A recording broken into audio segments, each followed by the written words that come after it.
Okay. Rima, it was a great prayer you started with. And this prayer will lead me through this workshop. Sumit Gosal no है. आगे आगे. Change your mind, change your life. So Rima, this was a great prayer of yours, and this is something what I want to convey. And thank you so much for giving a very good start to this workshop. Okay. Probably this is my toughest workshop I have done till now, because this Sigmund Freud, actually I don't know whether people are aware or not, but most of the psychology people are aware that he's a father of psychology. But psychology, it's a very tough subject because common man cannot read directly Freud. Freud was too great for them. So people have bits and pieces of ideas of who is Freud and what he says. और जैसे लोग जब पढ़ते नहीं हैं तो there are a lot of biases. लोगों के दिमाग में ऐसा होता है कि वो वैसा बंदा था, ऐसा बंदा था. But actually it takes at least take 30-40 years to understand Freud. He was literally a genius, just like Einstein, and he was the father of psychology.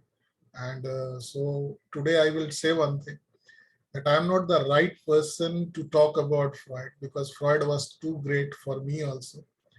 And it takes years of training to talk about him, but it takes very less training to criticize him, but it takes a hell lot of expertise to talk about him. So though I'm not eligible, but today I'm making an attempt so that people can, my dream once upon a time, and first time जब मैंने Freud को सुना था या Freud के बारे में पढ़ा था कॉलेज में, तो मुझे रियलाइज हुआ था कि साइकोलॉजी इतनी यूजफुल हो सकती है, साइकोलॉजी मुझे इतना कुछ बता सकती है. तो I was so happy after reading him. And पर एक सपना था कि लोगों तक ये बात मैं जरूर पहुंचाऊंगा. तो ये काफी साल लग गए, and first time I have devised A workshop. तो ये पीपीटी को बनाने मुझे 8 से 10 घंटे लगे हैं to simplify everything. So it's a great, मतलब मेरे लिए बहुत रोल वो था कि कैसे सिंप्लीफाई करें. बेसिकली साइकोलॉजी का जो गोल है वो ये है, साइकोलॉजी का जो गोल ये है कि वेल एडजस्टेड पर्सन, आदमी कैसे जीवन में एडजस्ट हो. अवेयरनेस ऑफ वन स्ट्रेंथ, पहली एक क्वालिटी ये है कि इंसान को अपनी स्ट्रेंथ और लिमिटेशंस पता होनी चाहिए. दूसरी जो चीज है, that is respect for one self and for others. Respect for one self and others, that is the second goal. N adequate level of aspiration, कुछ करने की इच्छा, कुछ कंट्रीब्यूट करने की इच्छा. तीसरा, reasonable satisfaction of basic need.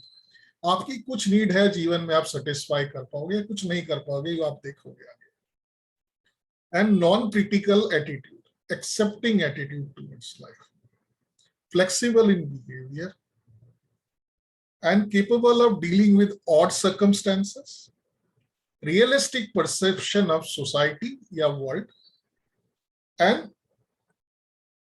Feeling at peace with one self and with the world, and having a philosophy to back up in life. तो ये सारे जो गोल्स हैं, ये स्टॉक्स के भी गोल है. इसके कुछ 4-5 सीरीज हम बनाने की कोशिश करूंगा मैं जितना आगे जा पाऊंगा. बट ये सारे गोल हैं साइकोथेरेपी के. सो आप बने रहें, और आपके पास यदि कुछ पेन और पेपर है तो उसको लेके चलें.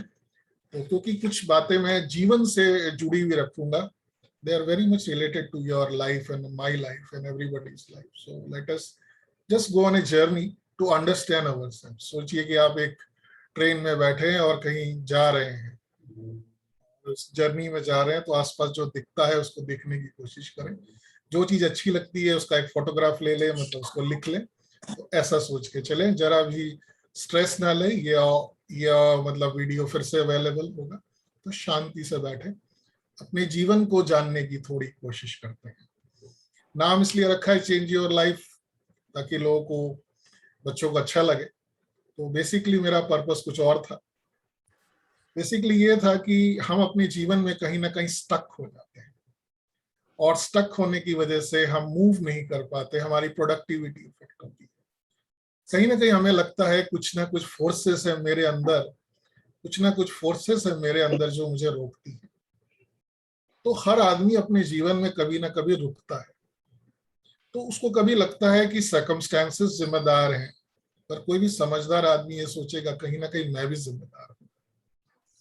और जीवन क्योंकि संसार है, विष्णु भगवान कहते हैं संसार है, तो इसमें बहुत सारी लीलाएं हैं, तो कभी कभी हमारे पास इतने चॉइसेस होते हैं कि हम डिसाइड नहीं कर पाते, इतने चॉइसेस होते हैं कि हम डिसाइड नहीं कर पाते क्या करूं। इंडिपेंडेंस के समय लोगों के पास चॉइस नहीं थी, लोग परेशान थे, और आज के बच्चों के पास इतनी चॉइसेस है कि वो परेशान है। तो दोनों तरह से कभी कभी हमारे प्रोजेक्ट्स, हमारे गोल्स इतने बड़े होते हैं और हम स्टक हो जाते हैं, हम करना चाहते हैं पर कर नहीं पाते जीवन में। हर आदमी को ऐसा कहीं ना कहीं लगता है कि मैं जीवन में बहुत कुछ करना चाहता हूं पर कर नहीं पा रहा। और सबसे बड़ी बात है, we don't want to make mistakes. हमारे अंदर एक बहुत वो होती है, बहुत एक इंस्टिंक्ट है कि मैं अपनी गलतियां नहीं करूंगा, और गलतियां नहीं करोगे तो आप आगे भी नहीं बढ़ोगे। ये सारी मैं टीनेजर्स लेवल पे बात कर रहा हूँ, क्योंकि वर्कशॉप का एक मुद्दा टीनेजर्स है हमारे। और डिस्ट्रैक्शन, टीनेजर्स के लिए इतना डिस्ट्रैक्शन हो गया है कि वो अपने गोल पे टिक नहीं पा रहे हैं, अपने गोल तय तो करते हैं पर फिक्स नहीं कर पाते, फिर वो चेंज हो जाते हैं। तो अभी जो टीनेजर्स की सबसे बड़ी प्रॉब्लम है इस सोसाइटी में, या हमारी भी समस्या है, that is distraction. Distraction is our biggest problem in our life. और मैं रिसेंटली किसी गुरु का टॉक सुन रहा था कि even God doesn't take you seriously. तो उसने कहा कि यदि आप एक गोल रखते हो, 2 महीने के बाद आप गोल बदल देते हो, 3 महीने के बाद आप और गोल बदल देते हो, 6 महीने के बाद तो आप खुद ही को बदल देते हो। तो बोलते हैं God doesn't take you seriously. God is highly confuse कि आदमी करना क्या चाहता है। अभी कहता है मैं कनाडा जाऊंगा, 2 महीने के बाद बोलता है मैं ऑस्ट्रेलिया चला जाऊंगा, फिर कहता है मैं इससे शादी करूंगा, इससे शादी तय होती है, 15 दिन पहले ब्रेकअप हो जाता है, 15 दिन पहले हॉल भी बुक होने के बाद भी शादियां टूट जाती हैं, शादियां होती भी है तो 6 महीने के बाद वो डिवोर्स हो जाता है। तो इतना डिस्ट्रैक्शन लोगों में हो गया है कि उसने बहुत सही बात कही, God doesn't take you seriously. ये थिंग्स ये बंदा करना क्या चाहता है पहले डिसाइड करे, फिर मैं कुछ इसके लिए हेल्प करूंगा। तो डिस्ट्रैक्शन हमारे लिए जीवन में बहुत बढ़ गया है, and simply we are unsure of what is right choice. इतनी चॉइसेस हो गई हैं कि हमारे लिए तय करना बड़ा मुश्किल हो गया कि सही क्या है और गलत क्या है, और चुनूं कैसे, कौन सा डेस्टिनेशन चुनूं, कौन सी पढ़ाई चुनूं, कौन सी गर्लफ्रेंड को चुनूं, या कौन सी किसको शादी करूं, किसके साथ सेटल हो जाऊं, कहाँ पे सेटल हो जाऊं। कभी लगता है, काफी सारे लोग कहते हैं कि हमें साइकोलॉजिस्ट बनना है, कोई कहता है हमें ये बनना है। तो तरह तरह से we are stuck with our own things, and I know that everybody is stuck. So how about you? So मेरा ये था कि ये वर्कशॉप एटलीस्ट लोगों को एक गोल दिखाएगा कि हाउ दैट कि आप स्टक ना हो। सो दैट इज द, पर स्टक ना हो इसके लिए आपको जानना पड़ेगा there is something in you that stucks actually. आपकी लाइफ आपको स्टक नहीं करती है, पर आपका कुछ है अंदर जो आपको स्टक करता है। So if you feel you are stuck at any age for your health or your relationship or anything, this series of talk will help you to understand कि आपके दिमाग के अंदर क्या चीज स्टक करती है। क्योंकि जब मैं काउंसलिंग करता हूँ टीनेजर्स की, तो सारे बच्चे मैंने देखे कि दे आर टेलिंग सर मुझे पता है क्या करना है, एवरीबडी इज अवेयर कि मुझे क्या करना है, everybody is aware today, but कर क्यों नहीं पाता, मैं कर क्यों नहीं पाता सर, ये मुझे आप बताइए। तो वो जो हम कर नहीं पाते अपने जीवन में, अपने हेल्थ का ख्याल नहीं रख पा रहे हैं, रिलेशनशिप को अच्छा नहीं बना पा रहे हैं, अपने एस्पिरेशंस को आगे नहीं बढ़ा पा रहे हैं, सब कुछ यही लोग कहते हैं करना तो बहुत कुछ है, पर कहाँ स्टक हो जाते हैं। तो आज उस पर बात करेंगे, कहाँ स्टक हो जाते हैं। सो ये जो हम स्टक हो जाते हैं, ये सरफेस लेवल पे सोचने से नहीं होगा। कुछ लोग कहते हैं मैं यूट्यूब का वीडियो देखूंगा तो उसमें 5 मिनट में बता देगा 5 instant techniques to get rid of your procrastination, to get rid of your emotions, get rid of या improve your self esteem in 5 minutes. तो इतने सारे वीडियो देखने के बाद कुछ होता नहीं, क्योंकि हमारी साइकोथेरेपी में मेरे पास ऐसे लोग आते हैं जो ये सब कर चुके हैं सालों तक। कोई कोई 20-20 साल से स्टकअप है, कोई 10 साल से स्टकअप है। तो हमने वैसे केसेस लिए जो बुरी तरह से स्टकअप है। सो इसका रीजन क्या है, इसका कारण क्या है, क्यों हम स्टक हो जाते हैं अपनी जिंदगी में, क्यों हम अटक जाते हैं? तो उसका एक कारण है हमारा मन। क्योंकि हमारे शास्त्रों में कहा गया है कि ये जो संसार है ये तो सिर्फ मन का प्रोजेक्शन है, और जैसा अंदर होगा वैसा बाहर होगा। तो हम दुनिया को करेक्ट करने की कोशिश करने में लगे हैं। भक्त भगवान को बदलने में लगा हुआ है कि भगवान तुम मेरी सुन लो, मेरी भक्ति कर, मैं इतनी भक्ति करता हूँ।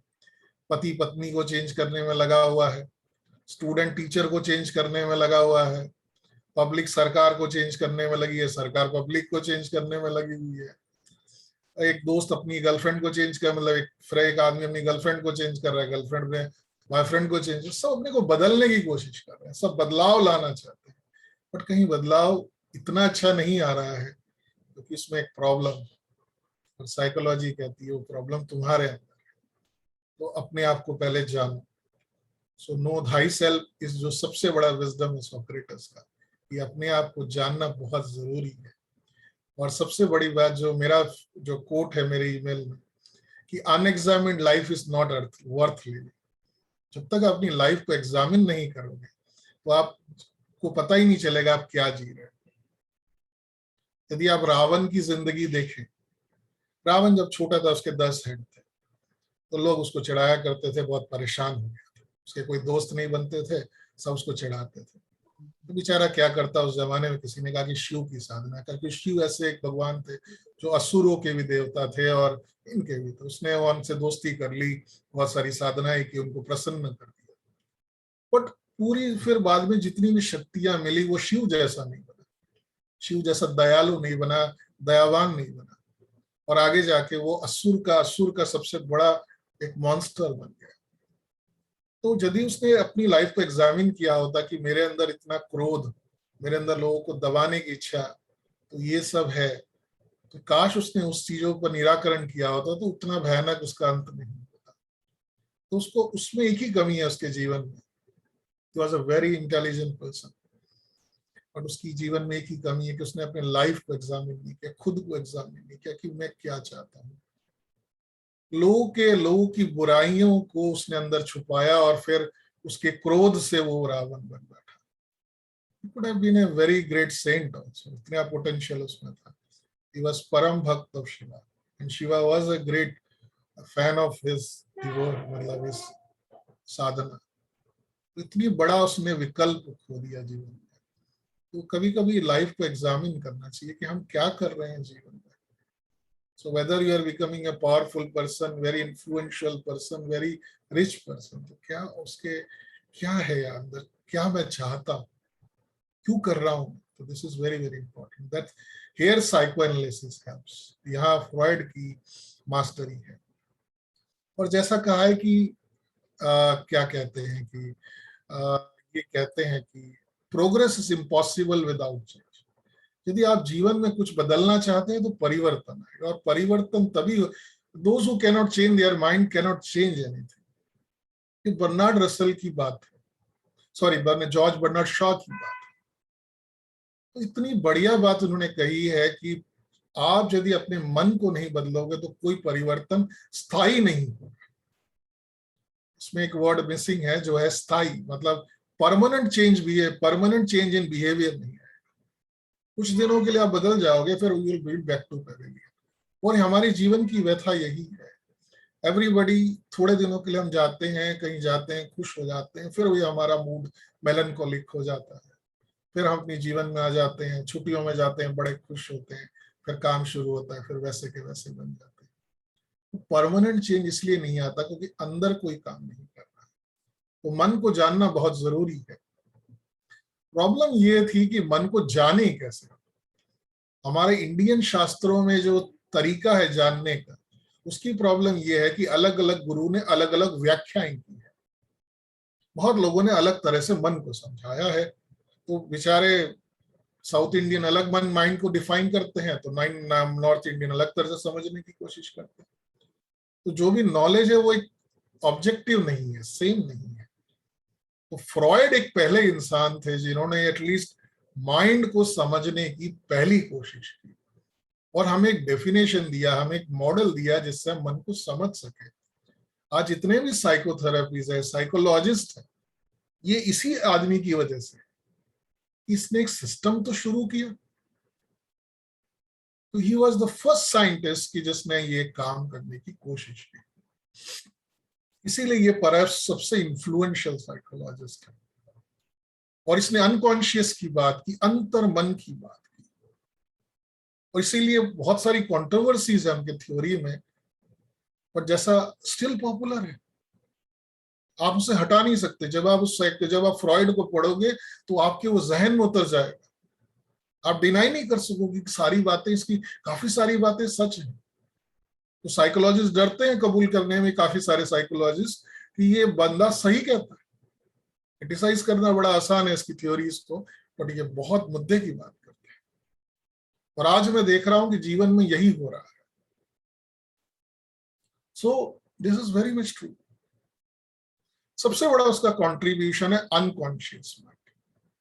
उसने कहा कि मन एक नहीं है। बहुत लोग सोचते हैं मारू मन, मेरा मन, पर ये मेरा मन जो आप कहते हैं या हम कहते हैं, वो सिर्फ 10% मन की बात कर रहे हैं हम, और वो है कॉन्शियस माइंड, जो क्रिटिकल माइंड है, जो लॉजिकल माइंड है। इसके नीचे 90% माइंड अनकॉन्शियस है, जिसके बारे में कॉमन इंसान को पता भी नहीं। ये उसकी सबसे बड़ा अचीवमेंट है, discovery of this unconscious mind, जो सदियों से हमारे शास्त्रों में कहीं ना कहीं बुद्धिज्म में कहीं ना कहीं छुपा हुआ था। उसको अभिव्यक्त करना, एक्सप्रेस करना। उसने एक मॉडल क्रिएट किया कॉन्शियस और अनकॉन्शियस मन का। उसने कहा कि लोग अपनी सारी इच्छाओं को और इस अनकॉन्शियस माइंड में दबा देते हैं, और जब तक आदमी अनकॉन्शियस को नहीं समझेगा तो बड़ी व्यथा में चला जाएगा। तो अनकॉन्शियस को समझने के लिए उसने एक तरीका निकाला, साइको एनालिसिस।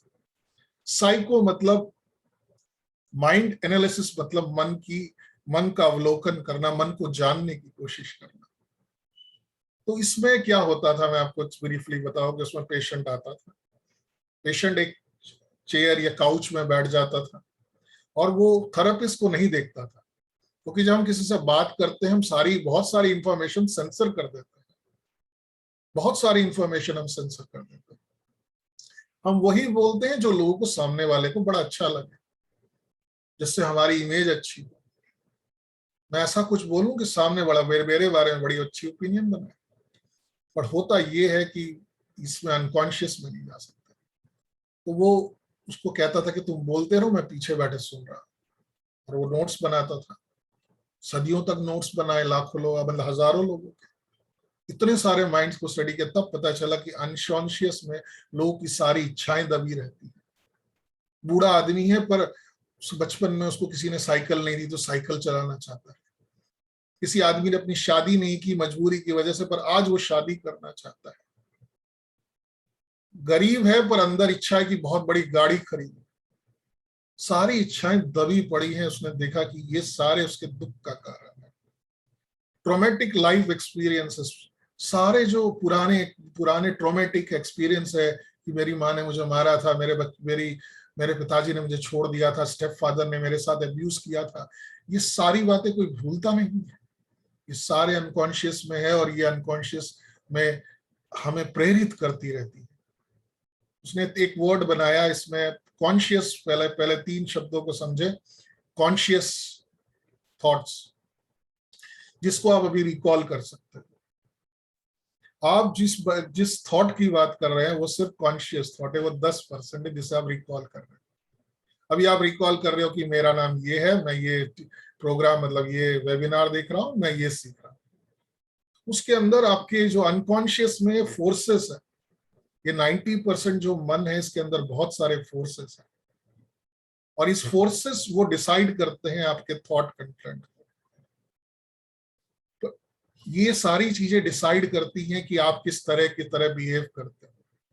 ये उसकी सबसे बड़ी अचीवमेंट है फ्रॉइड की। ये डायग्राम से आप समझो, और इसका मोटिवेशन होता है, सबकॉन्शियस का खुद का मोटिवेशन। जैसे बहुत दिन से मैंने चॉकलेट नहीं खाया, तो किसी के घर पे बर्थडे पार्टी, लोगों ने कहा कि आप चॉकलेट नहीं खाओगे, आपका शुगर बढ़ा हुआ है। पर मैं कहता हूँ नहीं, बर्थडे पार्टी में तो खाना ही पड़ेगा, बर्थडे पार्टी में नहीं खाएंगे तो बुरा लग जाएगा। डायबिटीज के लोगों को शुगर बना है, तो किसी बहाने से बच्चों को खिलाने के बहाने से वो रसगुल्ले ले आएंगे। हमारे वेस्ट बंगाल में तो ऐसे ही होता है, रसगुल्ले ले आते हैं और खुद थोड़ा बच्चों को देते हैं, खुद भी खाते हैं, बोलो थोड़ा बहुत मैं टेस्ट करने के लिए, मैं बस टेस्ट कर रहा हूँ। तो ये क्या अनकॉन्शियस मोटिवेशन। तो अंदर की इच्छाएं दिवा, इसको हम लोग व्यक्त करने की कोशिश करते हैं। एक लड़का है 16 ईयर्स तक बड़ा पढ़ाई में अच्छा था, कॉलेज में अच्छा था, फिर उसको एक लड़की मिल जाती है, गर्लफ्रेंड मिल जाती है, तो उसके पीछे वो दीवाना हो जाता है। हिंदी में एक शब्द है दीवाना। दीवाना का मतलब है बस वो एक ही धुन उसके अंदर सवार हो जाती है, पढ़ाई वढ़ाई छोड़ के उसके पीछे घूमता रहता है, सब कुछ छोड़ देता है। तो वो क्या है? Unconscious motivation. Unconscious motivation. एक गरीब आदमी है, उसके अंदर एक ही इच्छा होती है, एक दिन मैं इतना अमीर बनूंगा कि मुझे कोई कभी इंसल्ट नहीं करेगा, मुझे जिल्लत की जिंदगी नहीं देखनी पड़ेगी। तो उसका एक मकसद बन जाता है सिर्फ पैसे कमाना। तो ये क्या है? ये अनकॉन्शियस मोटिवेशन। वो जस्टिफाई करता है। उसको हम पूछते हैं कि आप अंकल इतना पैसा कमा के क्या करोगे? अरे मैं तो अपने बच्चों के लिए कर रहा हूँ, मुझे कहाँ पैसे चाहिए, मैं तो बहुत गरीबी देखी है, मैं तो आज भी दाल रोटी खाता हूँ। ये सब बच्चे का धन। इंडिया के जो अरबपति हैं वो सारे अनकॉन्शियसली मोटिवेटेड, इनके पास इतना पैसा है पर वो पैसा कमाए जा रहे हैं। इंडिया के 9 लोगों के पास इंडिया का 50% पैसा है, 9 फैमिलीज के पास। 9 फैमिलीज के पास इंडिया का 50% ऑफ वेल्थ है। अब उनको पूछोगे कि आपने आधी दौलत तो इकट्ठी कर ली भारत की, फिर इतना क्या चाहते हो, इतना क्या करोगे? नहीं नहीं, वो उसका बच्चा होगा ना, उसको क्या होगा, मेरा ग्रैंडसन है ना, उसके लिए मैं थोड़ा कलेक्ट कर रहा हूँ। मैंने जो दिन देखे ना वो मैं नहीं चाहता मेरे बच्चे देखे। तो ये सारी बातों को हम ढक देते हैं, पर ये अंदर एक इनसिक्योरिटी है जो जाती नहीं है पैसे से। इसे अनकॉन्शियस मोटिवेशन कहते हैं। आदमी फेमस होता है तो और भी फेमस होना चाहता है, और भी फेमस होना चाहता है। वो अपने पोस्टर्स लगवाता है सब जगह, वॉल पे। लत लग जाती है खुद के नाम को प्रेस करवाने की, खुद की फोटो लगवाने की, खुद के वीडियोस बना के लॉन्च करने की। ये अनकॉन्शियस मोटिवेशन है कि मुझे पहचानो, मुझे आप देखो। बचपन में लोगों ने मुझे नेग्लेक्ट किया है, मुझे देखो। रावण इतना गुस्से वाला क्यों था? क्योंकि रावण को लोगों ने बुरी तरह से ट्रीट किया बचपन में। तो रावण जब बड़ा हुआ तो उसने कसम खाई कि जब मैं भी लोगों को बुरी तरह ट्रीट करूंगा। उसने बुरी तरह ट्रीट करना शुरू किया। ये तो हनुमान को पूछ जलाने की बात नहीं आ सकती। कभी भी आप किसी भी मैसेंजर को ऐसा नहीं कर सकते, ये कोड ऑफ कंडक्ट के अगेंस्ट है, प्रोटोकॉल के। तो भी उसने किया कि उसके साथ कभी कभी अपमान हुआ था, उसका बदला लेना चाहता था। तो बचपन जो है हमारा वो बहुत इंपॉर्टेंट है, ऐसा वो कहता है। और इंडियन फिलॉसफी कहती है कि, एक मिनट, इसके पीछे एक अनकॉन्शियस माइंड का फोटो।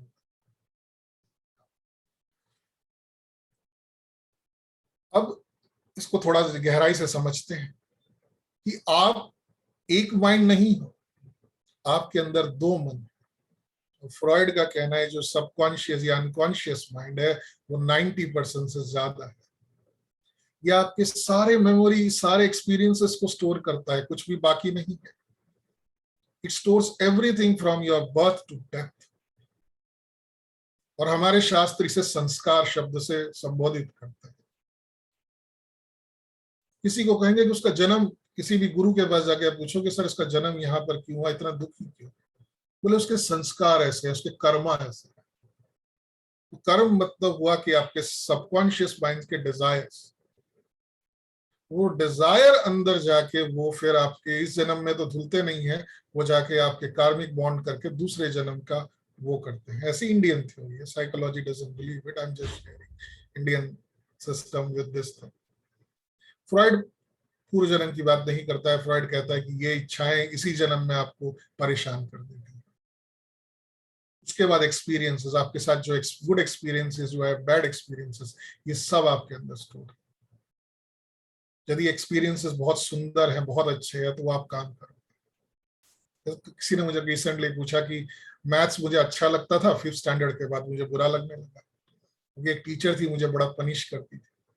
वो एक्सपीरियंस उसके साथ जहन में घुल गया और मैथ्स टीचर की वजह से मैथ्स से नफरत करने लगा। उसके बाद एक्वायर्ड स्किल्स, जो भी आप सीखते हो, स्किल्स आपके अंदर है, वो सब आपके अनकॉन्शियस में रहता है, इसलिए मरता नहीं। यदि आपने फ्रेंच सीखा है तो 10 साल 20 साल के बाद भी उसका उपयोग कर पाओगे। तो जीवन में आपने जो भी सीखा है वो काम आने वाला है, क्योंकि वो कहीं ना कहीं आपके सबकॉन्शियस में है। जो भी ट्रेनिंग आपने ली है, जो भी पढ़ाई की है, ट्रेनिंग ली है, ये भी आपके अनकॉन्शियस में चला जाता है। यदि मैंने हैंड राइटिंग एनालिसिस बहुत पहले सीखी थी, तो अभी भी कभी कभी मैं किसी क्लाइंट की हैंड राइटिंग एनालिसिस कर लेता हूँ, अभी आराम से कर लेता हूँ, क्योंकि वो स्किल मैंने तब सीखा था, वो आज भी काम। सबसे बड़ी बात है हमारे बिलीव्स, हमारी मान्यता। बुद्धा कहते हैं what you believe you become. यदि आप मानते हैं कि मैं वेजिटेरियन हूं तो आप वेजिटेरियन ही खाना खाएंगे। यदि आप मानते हैं मैं हिंदू हूं तो हिंदू भगवान से ही आपका मैच होगा। यदि आप मानते हैं कि मैं क्रिश्चियन हूं तो जीसस पे ही आपका फेथ जाएगा। जैसा आप मानते हो वैसा हो जाए। यदि आप मानते हो सच्चाई को तो सच्चाई का जीवन जियोगे, कष्ट सहना पड़ेगा। किसी ने जीसस अपनी मृत्यु को जानता था। जीसस को जब कहा गया कि तुम जेरूसलम मत जाओ, तो उसने कहा मेरी मृत्यु आए, मुझे जाना पड़ेगा। तो उसने कहा कि तुम्हारी मृत्यु आए लेकिन तुम मत जाओ, उनके शिष्यों ने कहा। तो उसने कहा कि मैं फर्मली बिलीव करता हूं कि मेरी मृत्यु शरीर की होगी, मेरी नहीं होगी। तो मैं मरने वाला नहीं हूं, मैं वापस आ जाऊंगा, चिंता मत करो, पर मेरी मौत वहां लिखी हुई है। जेरूसलम जाते हैं, उनकी मौत निश्चित होती है, इसलिए मौत के दिन भी बड़े शांत थे। कोई गुस्सा नहीं था, क्रोध नहीं था, उनको पता मैं मर नहीं रहा, मेरे शरीर की मौत होगी और मैं 2 दिन के बाद फिर से रिजरेक्ट हो जाऊंगा, 2 या 3 दिनों के बाद। और रिजरेक्ट होते हैं, तो उन्हें बिलीव था कि मैं मरने वाला तो नहीं, मेरा शरीर मरेगा और मेरा जो सोल है वो तो रहने वाला है। तो जैसा आप बिलीव करते हो वैसा आप मानते हो। यदि आप मानते हो कि मृत्यु अंत है तो आप मृत्यु से डरोगे। यदि आप मानते हो कि मृत्यु से मेरा शरीर जाएगा, मैं नहीं जाऊंगा, तो कोई प्रॉब्लम नहीं, यू विल लिव समवेयर। यही हमारे शास्त्रों में कहा गया कि you never die, you live somewhere on a different level, on a different thing. Students की बात करें, यदि आप मानते हो कि तुम हार गए, जीवन में कुछ नहीं कर पाओगे, तो फिर ऐसा ही सोचोगे। और यदि ऐसा मानते हो कि I want to be successful and I can be successful, I want to be, I can be successful, I am capable of success, तो आप आई डिजर्व सक्सेस, तो डेफिनेटली यू विल। इसलिए कहते हैं change your belief, change your life. ये ज्यादा appropriate word है, change your thoughts से ज्यादा। और हमारे वैल्यू सिस्टम्स, हर कल्चर वैल्यूज देता है, पर धीरे धीरे इंडियन कल्चर की वैल्यूज वीक पड़ती जा रही है। इसीलिए आज हम थोड़े ज्यादा एग्रेसिव हो गए हैं। अपना, हिंदी में कहता है आपा खोना, मतलब अपना होश खो जाना, झगड़ा करना, लड़ना, ये सारा हमने सीख लिया है। That is our problem. So हमारी ये फिलॉसफी कहती है ये जो संस्कार है, ये आपके, हम जो सोचते हैं, ये जो इच्छाओं को दबा के रखते हैं, ये मरती नहीं है, यही अंदर जीवन के अंदर चली जाती है और यही सोल के साथ कैरी करती है, एक नया जन्म लेती है। और जब नया जन्म लेती है वो उन वासनाओं के साथ लेती है। वासना is a collection of desires, unfulfilled desires, so they make you take birth. और जब तक ये आप इस इच्छाओं को नहीं छोड़ते, तब तक ये जन्म और मृत्यु के बंधन से मुक्ति नहीं मिलती। फ्रॉइड कहता है कि इससे शांति नहीं मिलती, हमारा शास्त्र कहता है इससे मुक्ति नहीं मिलती, परम सुख नहीं मिलता। That is the difference between this two things actually basically. तो बुद्ध की बहुत बड़ी सुंदर बात है कि मन, किसी ने पूछा मन क्या है, तो उन्होंने कहा कि मन एक बहुत अच्छा सर्वेंट है, यदि इसको कंट्रोल में ला लिया जाए। और यदि इसे आप, कॉमन मैन उसे छोड़ देता है खुला, और खुला छोड़ने से एक डेंजरस मास्टर बन जाता है। एक्चुअली जो आप भोगते हो, भोगना मतलब ग्रेटिफिकेशन, हम जो भोगते हैं लाइफ में, अच्छा खाना खाते हैं, अच्छा घूमते हैं, अच्छा एक्सपीरियंस, वो आप नहीं करते, वो एक्चुअली आपका मन करता है। मन पहले इच्छा पैदा करता है कि मुझे स्विट्जरलैंड जाना है, फिर आप उसका प्लान बनाते हो, पैसे कमाते हो, वहां जाते हो, घूमते हो, फिर आप वापिस आ जाते हो, फिर आप सैड हो जाते हो कि मुझे और कहीं जाना है, मुझे और मजा है। पर ये कौन है? शास्त्र कहते हैं, साइकोलॉजी कहते हैं, वो आप नहीं, आपके अंदर एक सिस्टम है, वो आपको चलाता है, उसे मन कहते हैं, और वो फिर हमें गुलाम बना लेता है। हम उसकी इच्छाएं पूरी करते रहते हैं और हमें पता ही नहीं चलता कि ऐसा भी होता है कि 95% of our drive is unconscious. तो this is the very sad reality कि आप नहीं हो, आपके अंदर एक मन है जो करता है। तो इसीलिए जब गुरु के पास कोई अपराधी जाता है तो गुरु कहता है उसका मन ऐसा है। बोले गुरु जिसने चोरी की है ये पापी है, तो कहता है वो पापी नहीं है, उसके मन की इच्छाएं ऐसी है, तो मन है ऐसा। तो he never, so psychology says never criticize the person, criticize the behaviour. वो उससे हो गया, अंदर से बहुत अच्छा है। जब रावण की मृत्यु होती है तो राम सैड हो जाते हैं, वेरी सैड। वे अपने शत्रु को मरते हुए खुश नहीं होता, खुश होता है, राम सैड। लक्ष्मण ने कहा कि भैया आप इतने सैड क्यों? कहा कि इसकी बुराइयां मारते मारते मैंने इसकी अच्छाई भी मार दी, मैंने एक अच्छे इंसान को भी मार दिया, तो बड़ा खराब लग रहा है मुझे। इसका बिहेवियर खराब था, पर अंदर से इसकी जो आत्मा थी बहुत अच्छी आत्मा थी, बेचारे के अंदर फंस गया था अपने ये अनकॉन्शियस डिजायर्स में। तो ये कहीं ना कहीं बातें हैं। और हमारे शास्त्रों में मन, कृष्ण से पूछते हैं अर्जुन कि ऐसा क्यों है, ऐसा मन क्यों फ्लक्चुएट होता है? बोले मन के अंदर 3 क्वालिटीज से बना हुआ है, इसके अंदर 3 लिक्विड्स है, एक है सत्व, रजत, तमस। तो ये जो 3 लिक्विड्स हैं ये बढ़ती घटती रहती है। यदि आप नेगेटिविटी की तरफ जाओगे तो तमस बढ़ेगा। जैसे काफी लोग आज काफी दिनों से घर में बैठे हैं, खाए जा रहे हैं, बैठे हैं, तो आपका तमस बढ़ने लगेगा और आपको और अच्छा होगा कि मैं आराम करूं, अय्याशी करूं, जो भी करूं। जैसे आप रजस के साथ रहोगे, रजस मतलब है मैं प्रोग्रेस करूंगा, मेरी इच्छाएं हैं, मेरा गोल सेटिंग करूंगा, मैं अचीव करूंगा, तो आप उसमें इन्वॉल्व हो जाओ। और उसके परे की एक दुनिया है सत्व की, जहां पे आप शांति की कल्पना करते हो, ध्यान करते हो। यदि आप ध्यान करोगे तो आपका सत्व बढ़ेगा। यदि आप दुनिया में गोल अचीव करने की कोशिश करोगे तो आपका रजस बढ़ेगा। और यदि आप कुछ नहीं करोगे, eat drink and B Mary वाली फिलॉसफी रहोगे, तो आपका तमस बढ़ेगा। और तीनों के, तमस का रिजल्ट है दुख, रजस का है anxiety, frustration, uneasiness, unhappiness at times also. आपकी इच्छाएं पूरी नहीं होंगी तो आप फ्रस्ट्रेट हो जाओगे। और सत्व एक जगह है जहां शांति है। बेसिकली यही है कि जीवन ये सारे गुण जो है ये मन के अंदर फैले हुए हैं, इसीलिए ये बढ़ता कमता रहता है। आपकी एक्टिविटीज इन गुण को बढ़ाती जा, कम करती रहती है। इसीलिए जब अंगुली माल आपने सुना होगा, जो उंगलियां काटने वाला बंदा, 100 उंगलियां काटने वाला जब बुद्ध को मिला तो कहता है कि मैं तो बड़ा पापी आदमी। तो बुद्ध कहता है पापी तो हो नहीं, तुम्हारे गुण तमस के। तो बोले मैं क्या करूं? तो बोले तुम मेरे साथ चलो। तो उनको ले गए, उनको ध्यान व्यान सिखाया, बुद्ध के साथ रहने लगे और वो सत्व बन गए। जिस दिन वो मरा था, कहते हैं कि वो उनका गार्डनर था, तो जिस दिन वो मरा था तो सारे पेड़ पौधे मुरझा गए थे। इतना प्यार वो प्रकृति से करता था।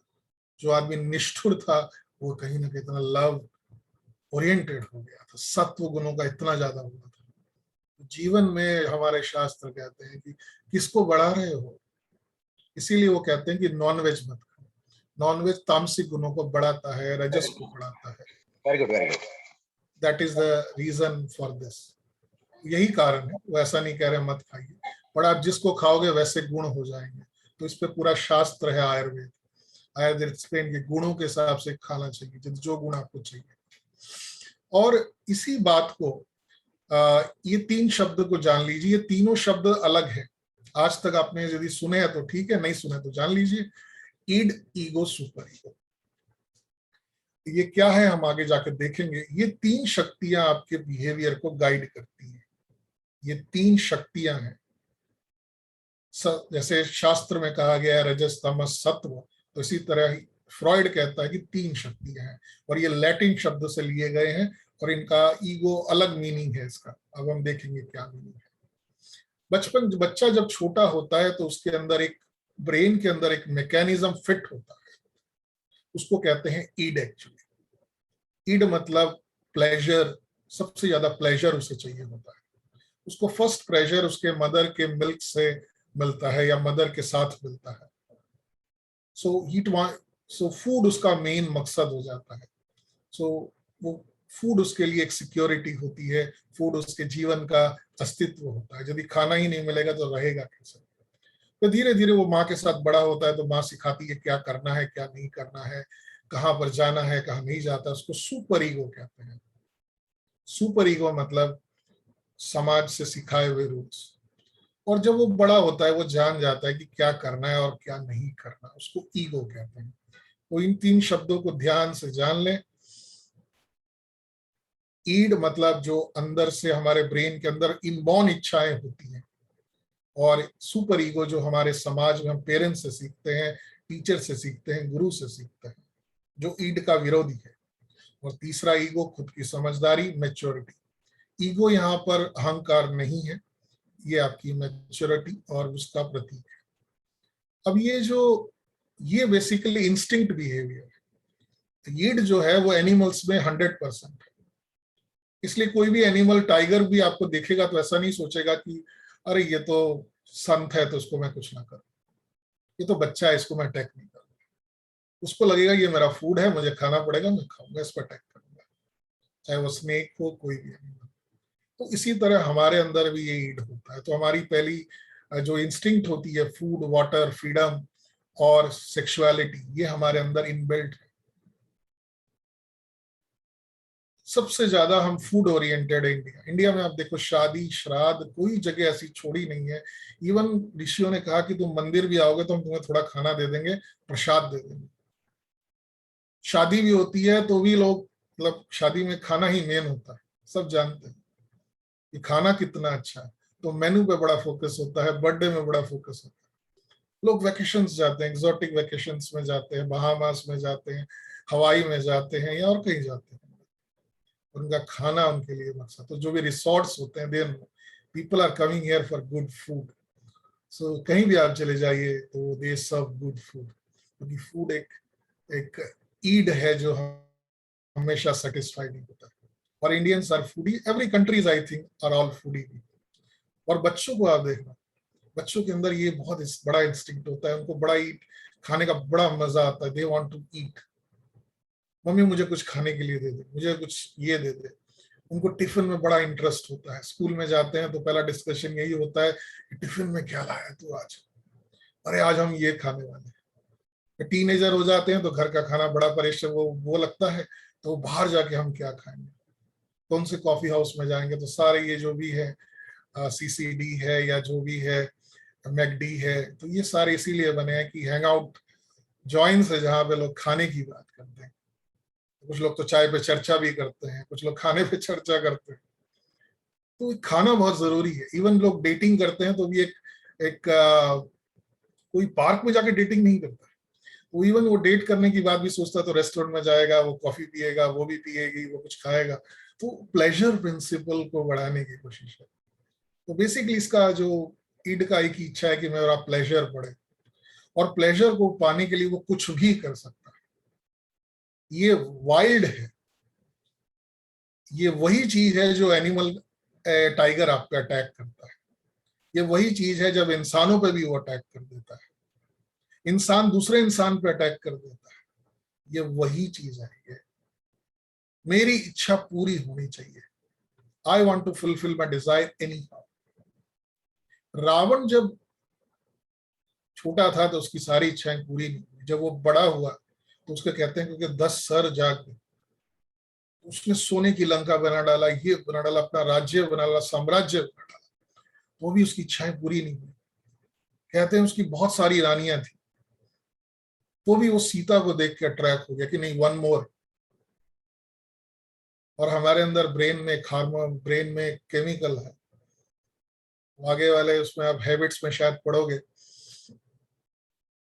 धोनी भाई शायद बताएंगे कि देयर इज अ डोपामीन करके एक चीज है। डोपामीन एक ऐसा मतलब न्यूरो ट्रांसमीटर है जो हमें दिए दिल मांगे मोर ये प्रोड्यूस करता है, उसकी वजह से इच्छाएं जागती है। तो जो भी आपको चाहिए वो ज्यादा है।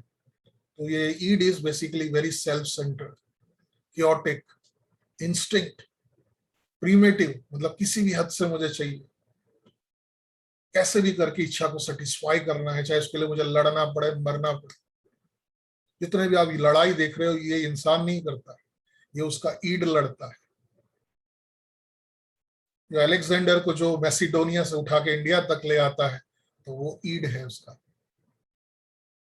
जो हिटलर को इतने लोग जू लोगों को मारने की कोशिश है वो भी ईड है उसका। जो लोग इतने जो आप देख रहे हैं जो बहुत रिच होते हैं उन्होंने अपने बड़े बड़े रिसोर्ट्स बना रखे, बड़े बड़े एंजॉयमेंट के, जो यूरोप में Europeans are very much this oriented, तो कि लाइफ में प्लेजर को मैक्सिमम करें। और इंडियंस ने उसका नया वर्ड दिया आनंद। This is not anand, it has nothing to do with anand. Anand is a different word, it's a bliss basically, it has nothing to do with circumstances. तो ये आदमी को इतना विराट बना देता है, वो फिर पागल हो जाता है, वो अपनी इच्छाओं को पूरी करने के लिए पूरी दुनिया को झुकाना चाहता है। दैट इज व्हाट रावण है। Ravan is a product of his id actually. उसका ईड कभी सेटिस्फाई नहीं होता, और ईड कभी सेटिस्फाई नहीं होता। किसी गुरु के पास जाओगे कि जन्म क्यों होता है, आदमी जन्म क्यों लेता है, बोले इसकी अधूरी इच्छाएं होती हैं जो उसको जन्म देती है। तो अधूरी इच्छा के पीछे का कारण कौन है, मैकेनिज्म क्या, वो ईड है। ये इसका कंट्रीब्यूशन है फ्रॉइड का ग्रेट। फिर एक नया मैकेनिज्म जन्म लेता है जिसे कहते हैं super ego conscious. Morals, society में जो पेरेंट्स और सोसाइटी डालती है। छोटा बच्चा होता है तो चीजों को हाथ लगाने जाता है तो माँ कहती है बेटा बाहर लोगों के घर पे खाना नहीं खाना है, किसी के घर पे फालतू बात नहीं करनी है, तो इसको हाथ लगाएगा तो एक पड़ेगी तेरे को। स्कूल में जाता है कि सीधा बैठना है, ऐसे नहीं करना है, पढ़ाई करनी है और कुछ नहीं करना है। तो ये सारी जो बातें हैं ये ईड को रोकती है। तो कहा गया कि स्टीलिंग इज रॉन्ग। जब आप कुछ गलत करने जाते हो उससे पहले एक आपके अंदर आवाज गूंजती है कि ये नहीं करना चाहिए। कुछ लोग उसे तोड़ देते हैं, कुछ लोग पालते हैं, उसे मानते हैं, उसे सुपर ईगो कहते हैं। तो सुपर ईगो एक प्रिंसिपल है आपके हमारे दिमाग में, how we ought to behave. आपने देखा होगा कि जो बच्चे ऑर्फन्स होते हैं जिनके माँ बाप नहीं होते, कभी कभी उनका बिहेवियर बहुत वियर्ड होता है, विजार्ड होता है, चोरी भी कर लेते हैं, किसी को मार भी देते हैं। तो पूछते हैं कि ऐसा क्यों करते हैं, तो बस इच्छा हुई मैंने मार दी। तो क्योंकि इनके इनका जो सुपर ईगो है बहुत कमजोर होता है, क्योंकि उनको कोई ऐसा बंदा नहीं मिला होता है, कोई अच्छे पेरेंट्स नहीं मिला होते। पेरेंट्स का काम है एक हेल्दी ईगो डालने का। पेरेंट्स और टीचर का काम है healthy ego, not a unhealthy ego, super ego डालने का। तो आइडियल्स डालने का कि लाइफ एक बहुत सुंदर चीज है, कि तुम एक बहुत ग्रेट सोल हो, तुम कुछ ग्रेट कर सकते हो, मुझे डॉक्टर बनना है, वो गलत सुपर ईगो है। ईगो ये सुपर ईगो ये है कि तुम्हें अच्छा इंसान बनना है। ये लास्ट कंपोनेंट है। जैसे जैसे बड़े होते हैं ये डेवलप होता चला जाता है, कॉन्साइंस डेवलप होता है, मोरालिटी डेवलप होती है, स्टैंडर्ड डेवलप होता है, और ये हमेशा रहता है। तो रावण की विभीषण से जो युद्ध होता है, विभीषण इज सुपर ईगो। वो प्रिंसिपल्स बताता है कि भैया ये धर्म के खिलाफ है, ये अधर्म है। आप किसी की औरत को उठा के नहीं ला सकते, बिना मर्जी के कोई औरत को आप नहीं ला सकते। वो कहता है चुप, मेरी इच्छा हुई, मुझे अच्छा लगा, मैं वही करूंगा। तो ये ईड और ईगो का हमेशा लड़ाई रहता है। तो घर पे झगड़े होते हैं, माँ कहती है पढ़ ले, बच्चा कहता नहीं मैं नहीं पढ़ूंगा, मैं तो घूमने जाऊंगा, मुझे तो वैकेशन जाना है, मुझे नहीं पढ़ना, मुझे थोड़ा टीवी देखना है, वीडियो देखना है। जितना भी ये जो ईड है, और ईड अभी मैग्नीफाई हो रहा है सभी का। सबसे अच्छा टूल हमारे पास है अभी, रावण बनने का बहुत आसान तरीका है। अभी हमारे पास टूल है, एक मोबाइल है जिसमें वीडियो गेम्स है, जिसमें हम हजारों लाखों लोगों को मार सकते हैं गेम में, प्राइज भी जीत सकते हैं, और अपनी ईड को सेटिस्फाई कर सकते हैं। फूड भी ऑर्डर कर सकते हो, पैसे से फूड भी आ जाएगा। अब एक छोटे बच्चे की आपने सुना होगा, उसने बेचारे ने सुसाइड कर लिया। उसने 40,000 रुपए का कुछ अपने पैसे गंवा दिए गेम खेलते खेलते, 11 साल में, 11 साल की उम्र में। तो उसको गिल्ट फील हुआ, सुपर ईगो वाला, तो उसने अपने को सुसाइड कर लिया कि मम्मी सॉरी। तो ये दो, कभी कभी ये बहुत ईड जाग जाता है और गिल्ट, आपको गिल्टी फील होता है। आपने काफी बार देखा होगा कि आप कुछ करते हैं फिर आपको गिल्टी फील होता है। आप कॉपी करते हैं फिर आपको अंदर से सहन होता है कॉपी नहीं करना था। फिर आपको इच्छा होता है कि आज मुझे नहीं खाना है, पर आपने खा लिया। फिर आपने जो रूल बनाया कि मैं रोज पढ़ूंगा, फिर आप पढ़ते नहीं हो। तो ये डायलेमा क्या है? आप ही का तो मन करता है कि मैं रूल बनाता है सुपर ईगो कि मैं रोज पढ़ूंगा, और ईड बोलता है कि आज नहीं पढ़ूंगा, कल से पढ़ूंगा। तो इन दोनों का द्वंद हमेशा मन में चलता है। एक क्षण हम एक्साइटेड हो जाते हैं, एक क्षण हम गिल्टी फील करते हैं। हर आदमी इसी कश्मकश में अपनी जिंदगी बिता देता है। जो आदमी खून करता है, किसी का मर्डर करता है, वो सोचता है कि उसको मार के मैंने बदला ले लिया। तो 13 साल, 100, 50 साल, 60 साल जेल में सड़ता है, तब उसको व्यथा पता होती है कि मैंने क्या किया। तब सुपर ईगो से बताता है कि देख तूने ये किया। फिर वो गिल्टी में अपनी जिंदगी जीता है। तो आप ये हमेशा एक द्वंद हमेशा जीवन में होता होगा कि मैं सोचता कुछ हूं, करता कुछ और। वो ईड और सुपर ईगो का गेम है। फिर नहीं होता तो गिल्टी बहुत फील होता है, मैं अच्छा बेटा नहीं हूँ, अच्छा बाप नहीं हूँ, अच्छा टीचर नहीं हूँ। ये सुपर ईगो है। बहुत ज्यादा सुपर ईगो अच्छा नहीं होता। जिनका सुपर ईगो ज्यादा होता है, लोगों को प्रवचन देते हैं, गाइड देते हैं, लोग परेशान हो जाते हैं। इसलिए कोई टीचर से दूर भागता है, हर बच्चा टीचर से दूर भागता है। वो टीचर उसे डिसिप्लिन करने की कोशिश करती है, वो सुपर ईगो सिंबल बन जाता है, और बच्चा ईड का सिंबल है। इसलिए कोई भी बच्चे को टीचर पसंद नहीं होती। सिंपल सा लॉजिक है। ऑथोरिटेरियन पेरेंट्स पसंद नहीं होते। जितना आप ऑथोरिटेरियन बनोगे, सामने वाला का ईड को आप रोकोगे, तो वो बड़ा परेशान हो जाएगा। तो फ्रॉइड कहता है कि ईड को निकलने के तरीके होने चाहिए। फिर एक तीसरा प्रिंसिपल है, तीसरा फ्लूइड हमारे अंदर है, वो बहुत बढ़िया है। उसे ईगो कहते हैं। वो वाला ईगो नहीं जो हम जानते हैं। ये ईगो है रीजनिंग वाला, लॉजिक। और इसका जो सही टर्म हमारे शास्त्रों में है, उसे कहते हैं बुद्धि, सही बुद्धि, विवेक। विवेक इज द राइट टर्म, इसलिए विवेकानंद से जोड़ा गया है इसे। विवेक बुद्धि वाला इंसान जो रूल और बाउंड्रीज को जानता है। इसीलिए विवेकानंद ने कहा था कि इंसान के अंदर एक ह्यूमन है, एक गॉड है, और एक एनिमल भी है, एक मॉन्स्टर भी है, सुर भी है। तो जो ईगो वाला इंसान है, वो लॉजिक ढूंढेगा, वो रियलिटी ढूंढेगा।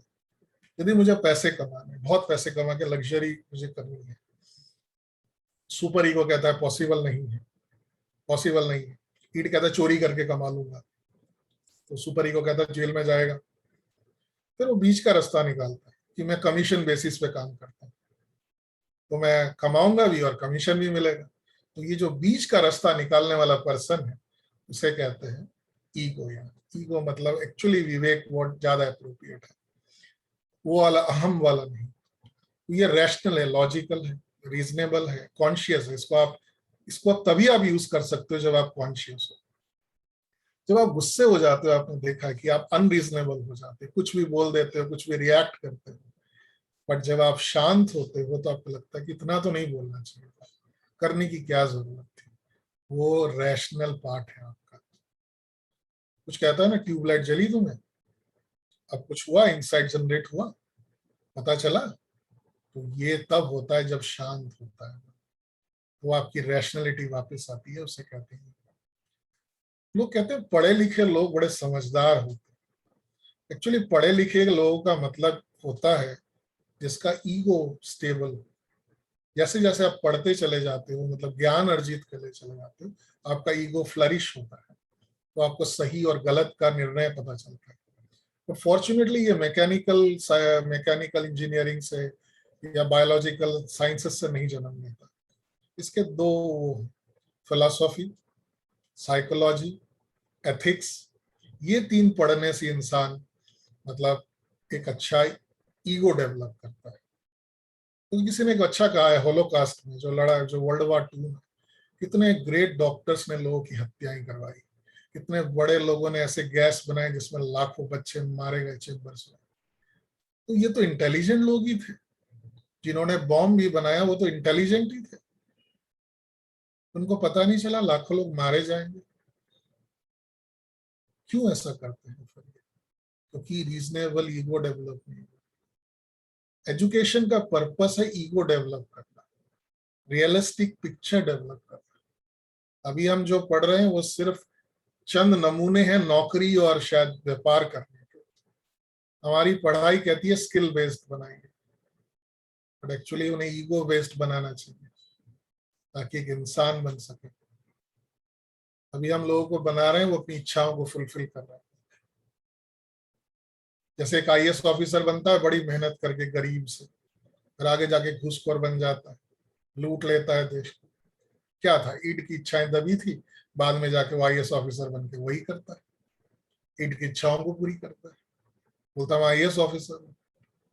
कोई आईएएस ऑफिसर नहीं हो, आप पढ़े लिखे नहीं हो, एजुकेटेड नहीं हो, भले आपके पास कोई डिग्री होगी। तो सही राह दिखाने वाला इज रियलिटी प्रिंसिपल। अब ये कहता है, जैसे ये बंदा कहता है मुझे कटिंग का बड़ा शौक है, मैं कट करके बड़ा खुश होता हूँ। तो कोई कहता है लोगों को मैं कट करूंगा तो लोग मुझे जेल में डाल देंगे, तो मैं डॉक्टर बन के ये कर सकता हूँ। किसी को लगता है मैं बहुत खराब हूं, मैं किसी का खाना ले लूंगा तो गलत है, उससे अच्छा है कि मैं किसी के घर पे जाके मेहमान बनूं और खा लूं। पहले आपने देखा होगा गरीब लोग पहले हाथ फैलाते थे, तो आजकल लोगों ने गरीब लोगों को पैसा देना बंद कर दिया। तो आप देखोगे कि बर्ड सर्कल में लोग, बच्चे हाथ फैलाते हैं तो कुछ प्रोडक्ट बेचते हैं, लोग आपके हाथ में एक स्टिकर थमा देते हैं, एक बलून थमा देते हैं, इसके बहाने आप उसे 5 रुपए की चीज का 10 रुपए दे देते हैं। तो वो भीख मांगने से बेटर है। तो ये तरीका जिन लोगों ने निकाला वो रियलिटी प्रिंसिपल है। उनको पता है कि वहां बाहर हाथ खड़े ऐसा सब भीख मांगेंगे तो कोई नहीं देगा, नो बडी विल गिव अस।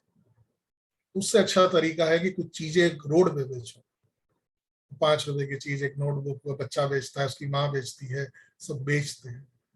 तो ये एक रियलिटी प्रिंसिपल है, इच्छाओं को पूरी करने के लिए एक रियलिटी बनाई जाती है। एक बार एक लड़का पकड़ा गया, उसने बचपन में अपनी चीज पाने के लिए चाकू मार दिया। उसकी मम्मी थी, उसके पिताजी नहीं थे, गरीबी बहुत थी। फिर उसको रिमांड होम में रखा गया। रिमांड होम में जब उसे काउंसलर मिले, उन्होंने देखा कि ये लड़का बेचारा अनगाइडेड है। उसको पूछा क्यों मारा, बोला बस इच्छा थी मार दिया, मुझे लोगों को काटना बड़ा अच्छा लगता है। तो उसने एक डॉक्टर से मिलवाया उसे, और डॉक्टर ने उसको कहा कि मैं भी कट करता हूँ पर लोगों की जिंदगियां बचाता हूँ। उसको डॉक्टर से बड़ा अच्छा लगा, और वो बाद में जब वो निकला वहां से, उसने पढ़ाई की मेडिसिन में, तो डॉक्टर के गाइडेंस में रहा और बहुत बड़ा न्यूरो सर्जन बना। और उसने अपनी कहानी में लिखा है कि मेरा जो स्किल था लोगों को मारने का, जो अंदर से बड़ी इच्छा लगती थी, तो आज उसी स्किल को यूज करके मैं लोगों की जिंदगी बचाता हूँ। तो इस तरह से रियलिटी प्रिंसिपल आदमी को अच्छी तरफ भी ले जा सकती है। कुछ लोग अमीर बनना है, अब अमीर बनना क्या करें, ईड की इच्छा है कि बहुत अमीर बनूं, तो एक आइडिया निकालता है वो ये ईगो कि मैं पूरा स्कैम कर देता हूँ, स्कैम करके भाग जाता है और किसी दूसरी कंट्री में चला जाता है सारा पैसा लेकर। तो ये ईडी है बहुत ज्यादा है, but actually ego real ego नहीं है, पर वो ईगो एक तरीका निकालता है स्कैम करने का जिससे लोगों के पैसे आ जाए और भाग जाए। तो ईड थोड़ा सा बैलेंस कर देता है। और ओशो कहते हैं कि लोग दान क्यों देते हैं, अमीर लोग क्यों दान देते हैं। अमीर लोग इसलिए दान देते हैं जब उनके पास बहुत पैसा आता है तो उनको गिल्ट फीलिंग आती है कि कहीं ना कहीं हमने सोसाइटी से बहुत ले लिया है। तो वो गिल्ट को दूर करने के लिए वो अपना दान, थोड़ा दान देना शुरू करते हैं ताकि गिल्ट कम हो जाए, सुपर ईगो कम हो जाए। तो ये ईगो का मैकेनिज्म है सुपर ईगो को वो करने वाला। हमारे अंदर हमने अपने पेरेंट्स को बहुत दुख दिया होता है बचपन में। तो जब हमारे पास पैसा आता है तो हम अपने पेरेंट्स को सब कुछ देना चाहते हैं, उनको घर देना चाहते हैं, उनको कपड़े देना चाहते हैं, उनको सुख देना चाहते हैं, ताकि हमारा गिल्ट उतर जाए। कभी ना कभी इन पे मैं बोझ था, पर आज नहीं हूँ। आज मैंने खुशियां देना चाहता हूँ। ये गिल्ट को कम करने का मैकेनिज्म है। और हमेशा इन दोनों की लड़ाई चलती रहती है और चलाई से निकलना बड़ा मुश्किल है। यदि ईगो कमजोर होगा तो ये दोनों जीत जाएंगे। तो बेसिकली ये है कि यदि आपका ईड जीत जाता है, ईड जीतता है यदि आप हाँ, इसमें 3 तरह की पर्सनैलिटी आपको लोगों लाइफ में मिलेगी। ईड ओरिएंटेड पर्सनैलिटी, इस बच्चे को हमेशा अमीर बनने का शौक है, खाने का शौक है, तोड़ फोड़ने का शौक है, लोगों को मारने पीटने का शौक है, बस यही शौक पालता है, आगे जाके एंटी सोशल पर्सनैलिटी बन जाता है। ये ईड की इच्छाएं पूरी करने के लिए लोग एंटी सोशल बन जाते हैं। तो दूसरे लोग हैं जो सुपर ईगो ओरिएंटेड, जो स्पेशली ब्राह्मण्स होते हैं, टिपिकल ब्राह्मण्स, तो उनको बहुत ज्यादा सुपर ईगो डेवलप करते हैं। अरे ये करूंगा तो पाप हो जाएगा, ये करूंगा तो पाप हो जाएगा, सुबह नहीं नहाया तो पाप हो जाएगा, ये तो पाप पाप में इतना जीते हैं कि बेचारे लाइफ को नहीं जी पाते।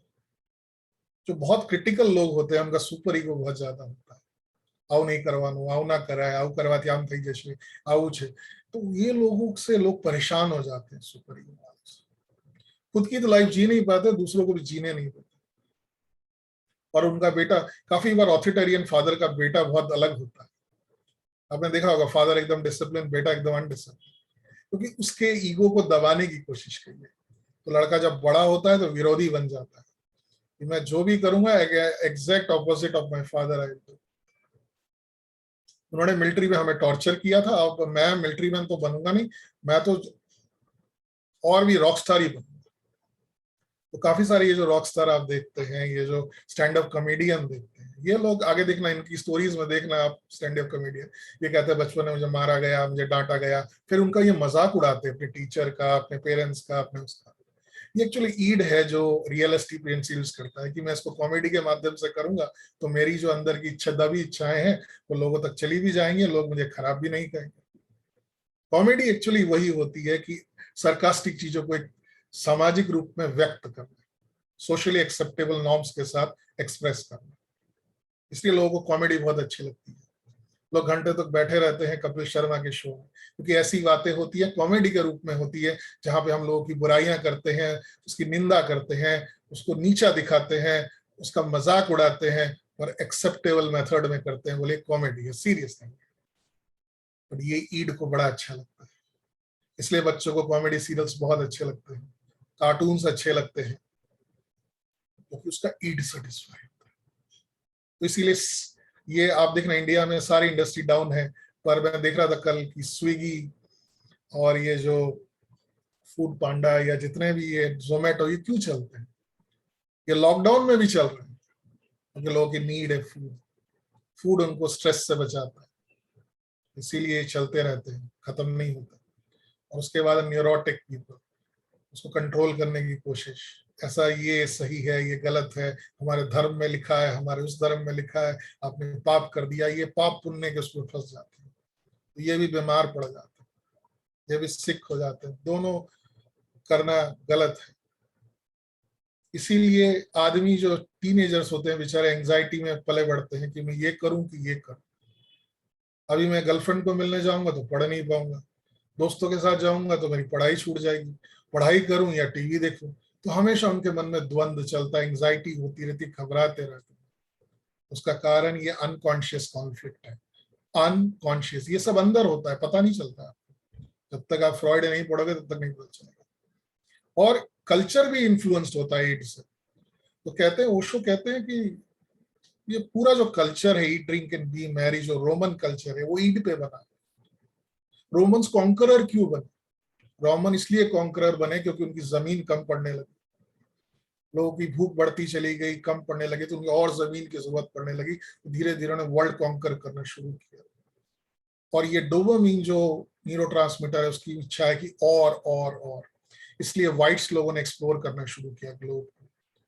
वही चीज थी जो वास्को डी गामा को ले आती है, और या तो कोलंबस को ले आती है।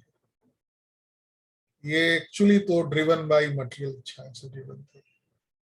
और इंडियन लोगों ने एक प्लेजर ढूंढा कि भाई और कोई प्लेजर होता है क्या?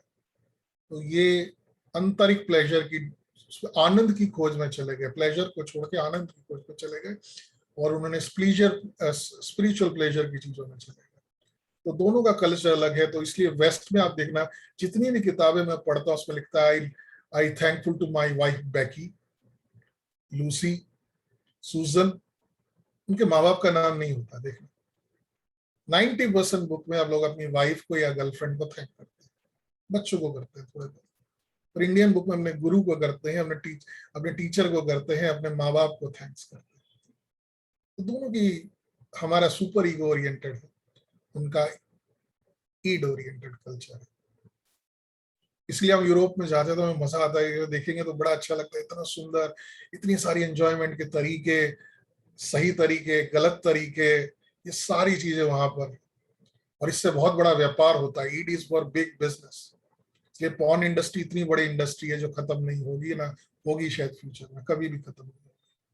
कहीं ना कहीं तरह से प्रोस्टिट्यूशन चलता रहा समाज में, it's the oldest profession this है।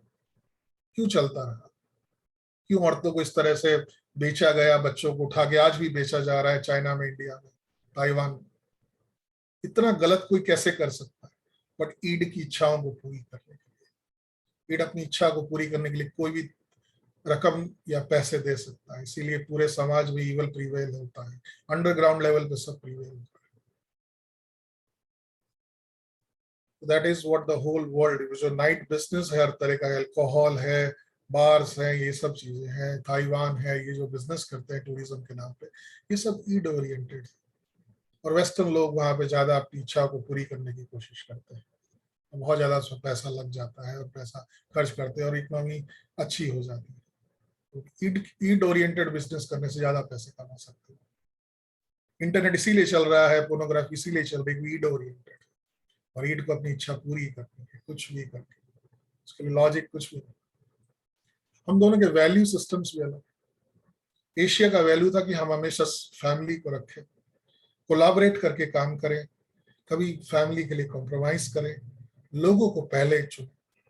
तो हमारे जो इंडिपेंडेंस के समय जो भी हमारे फ्रीडम फाइटर थे वो ऐसे थे। बट धीरे वेस्टर्न फिलोसॉफी, अभी जब कल पता चली कि America, Germans don't share their food. जैसे इंडिया में हम लोग खाना शेयर करके खाते, जर्मन्स डोंट शेयर। जो उनके प्लेटर पे होता है दे ईट, उसके लिए एक वर्ड है कुछ। तो उनका यूरोपियन में है कि जो मेरे पास है वही मैं खाने वाला, सो that is what the I will not share. तो उनका इंडिविजुअल बहुत है, इसलिए सब लोग ग्रो होना चाहते हैं, बड़ी इंडस्ट्री बनाना चाहते हैं, कॉम्पिटिटिव होते हैं, कन्फ्रंट करते हैं, क्यों नहीं होगा, और फ्यूचर फोकस्ड है, हमेशा फ्यूचर की तरफ जा रहे हैं। आप देखो उनका नासा है या कोई भी company, they are future oriented, we are people oriented. But unfortunately अब चेंज ओवर हो गया है। अब इंडियंस हैव बिकम इंडिविजुअल, सब छोड़ छाड़ के अपना कनाडा, जर्मनी कहीं भी जा रहे हैं, वहाँ कॉम्पिटिटिव हो गए हैं, कन्फ्रंट करने लगे हैं कि नहीं ऐसा तो मैं नहीं मानता, मैं तो नहीं कॉम्प्रोमाइज करूंगा।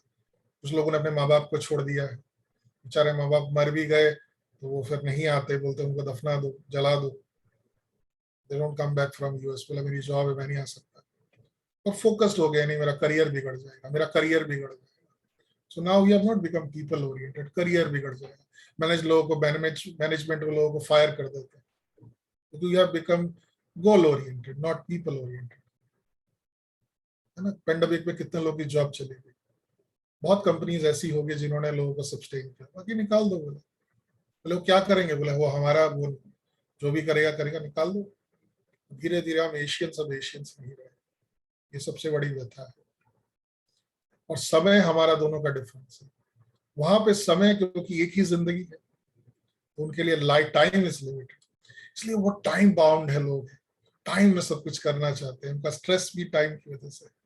और इंडिया में है कि बहुत सारे जन्म है, इस जन्म में नहीं बना तो अगले जन्म में बन जाऊंगा। तो we are very much relax oriented, इसलिए यहाँ पे सब कुछ धीरे धीरे चलता है।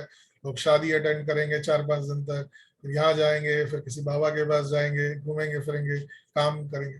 तो काम हमारा इतना ही जल्द हमें इस जन्म में नहीं निपटाना है। हमें लगता है और भी जन्म है, इतनी जन्म में जरूरी है कि सब कुछ करना है इसी जन्म में। जब बोजोस को लगता है इस जन्म में मुझे कुछ भी करके स्पेस पे तो जाना है, या स्पेस का सबसे बड़ा सिस्टम बिल्ड करना है, तो बेचारा मेहनत कर रहा है। और इलॉन मस्क कर रहा है, पर इंडिया में कौन कर रहा है? इसरो का सिवा कोई नहीं कर रहा। तो बाकी लोगों को पड़ी रही है, अगले जन्म में जाएंगे, नेक्स्ट जन्म में वो बनाएगा वो कोई, तो हम चले जाएंगे। हम इस जन्म में जल्दी कहाँ है मार्स पे जाने की, अगले जन्म में जाएंगे। तो हमारे इसलिए टाइम लिमिट नहीं, टाइम की पाबंदी नहीं है, स्ट्रेस नहीं है, पर प्रोग्रेस नहीं होगा फिर, दैट इज द प्रॉब्लम।